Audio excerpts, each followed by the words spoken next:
John chapter 6. Sometime after this, Jesus crossed to the far shore of the Sea of Galilee, that is, the Sea of Tiberias. And a great crowd of people followed him because they saw the signs he had performed by healing the sick. Then Jesus went up the mountainside and sat down with his disciples. The Jewish Passover festival was near. When Jesus looked up and saw a great crowd coming toward him, he said to Philip, "Where shall we buy the bread for these people to eat?" He asked this only to test him, for he already had in mind what he was going to do. Philip answered him, "It would take more than half a year's wage to buy enough bread for each one to have a bite." Another of his disciples, Andrew, Simon Peter's brother, spoke up. "Here is a boy with 5 small barley loaves and 2 small fish, but how far will they go among so many?" Jesus said, "Have the people sit down." There was plenty of grass in that place, and they sat down. About 5,000 men were there. Jesus then took the loaves, gave thanks, and distributed to those who were seated as much as they wanted. He did the same with the fish. When they had all enough to eat, he said to the disciples, "Gather the pieces that are left over. Let nothing be wasted." So they gathered them and filled 12 baskets with pieces of 5 barley loaves left over by those who had eaten. After the people saw the sign Jesus performed, they began to say, "Surely this is the prophet who is to come into the world." Jesus, knowing that they intended to come and make him king by force, withdrew again to a mountain by himself. When evening came, the disciples went down to the lake, where they got into a boat and set across the lake for Capernaum. By now it was dark, and Jesus had not yet joined them, as a strong wind was blowing and the waters grew. When they had rowed about 3 or 4 miles, they saw Jesus approaching the boat, walking on water, and they were frightened. But he said to them, "It is I, do not be afraid." Then they were willing to take him into the boat, and immediately the boat reached the shore and where they were headed. The next day the crowd that stayed on the opposite shore of the lake realized that only one boat had been there, and that Jesus had not entered it. It with his disciples, but that they had gone away alone. Then some boats from Tiberias landed near the place where the people had eaten the bread after the Lord had given thanks. Once the crowd realized that neither Jesus nor his disciples were there, they got into boats and went to Capernaum in search of Jesus. When they found him on the other side of the lake, they asked him, "Rabbi, when did you get here?" Jesus answered, "Very truly I tell you, you are looking for me not because you saw the signs I performed, but because you ate the loaves and had your fill. Do not work for food that spoils, but for food that endures to eternal life, which the Son of Man will give you. For on him God the Father has placed his seal of approval." Then they asked him, "What must we do to do the works God requires?" Jesus answered, "The work of God is this, to believe in the one he has sent." So they asked him, "What sign then will you give that we may see it and believe you? What will you do? Our ancestors ate the manna in the wilderness, as it is written, 'He gave them bread from heaven to eat.'"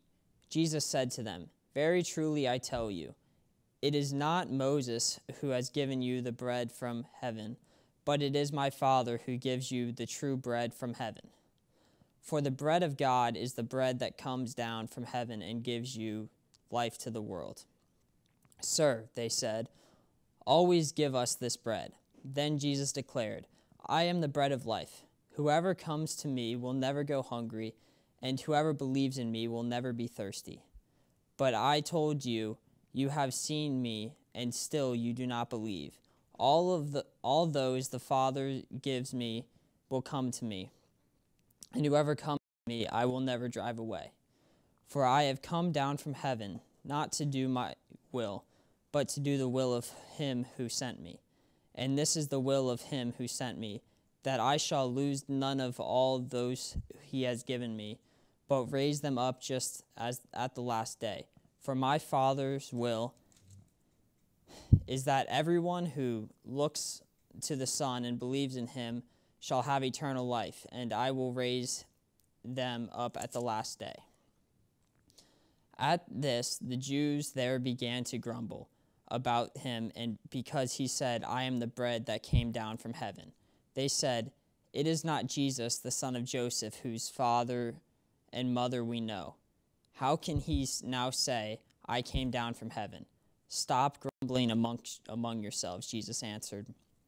No one can come to me unless the Father who sent me draws them, and I will raise them up at the last day. It is written in the prophets, they will all be taught by God. Everyone who has heard the Father and learned from him comes to me. No one has seen the Father except the one who is from God. Only he has seen the Father. Very truly I tell you, the one who believes has eternal life. I am the bread of life. Your ancestors ate the manna in the wilderness, yet they died. But there is the bread that comes down from heaven, which anyone may eat and not die. I am the living bread that came down from heaven. Whoever eats this bread will live forever. This bread is my flesh, which I will give for the life of the world. Then the Jews began to argue sharply amongst themselves. How can this man give us this flesh to eat? Jesus said to them, very truly I tell you, unless you eat the flesh of the Son of Man and drink his blood, you have no life in you. Whoever eats my flesh and drinks my blood has eternal life, and I will raise them up at the last day.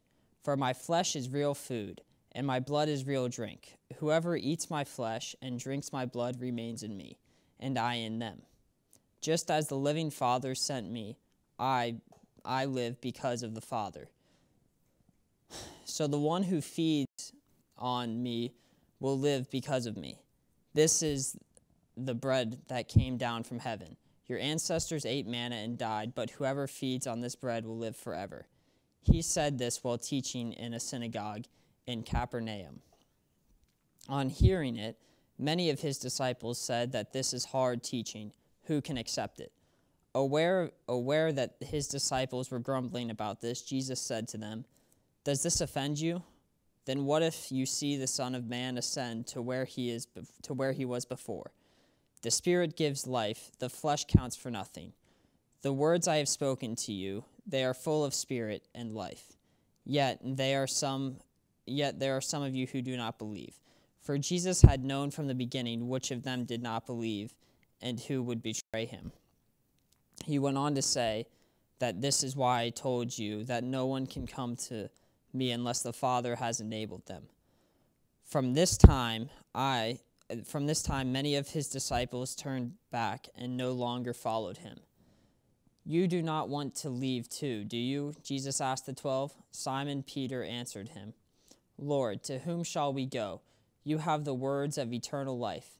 We have come to you to believe and to know that you are the Holy One of God.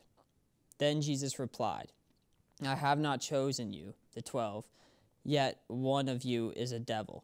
He meant Judas, the son of Simon Iscariot, who, though one of the 12, was later to betray him.